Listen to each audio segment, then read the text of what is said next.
Chittagong city কর্পোরেশনের সাবেক councillor ও আওয়ামী লীগ নেতা আব্দুস সবুর লিটনের এক ভাগ্নের সঙ্গে জাতীয় নাগরিক পার্টি এনসিপির কেন্দ্রীয় যুগ্ম সদস্য সচিব শাগুফতা বুশরা মিশমার কথোপকথনের একটি অডিও সামাজিক যোগাযোগ মাধ্যমে ছড়িয়ে পড়েছে।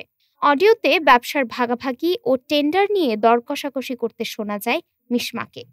কথোপকথনে তিনি বলেন, টেন্ডার হাজার রকমের হতে পারে, কোন কাজগুলো আটকে আছে সেটা জানলে আমি বলতে পারবো কিভাবে এগোতে পারি। পার্টনারশিপে নাকি 50-50। ব্যবসায়ী পক্ষ জানায় এনসিপির নেতাকর্মীদের কারণে আজ কাজ সম্পূর্ণ করতে পারছেন না তারা। মিশমা উত্তরে বলেন, অনেকেই অনেকভাবে কাজ করছে, এটা এড়ানো যায় না।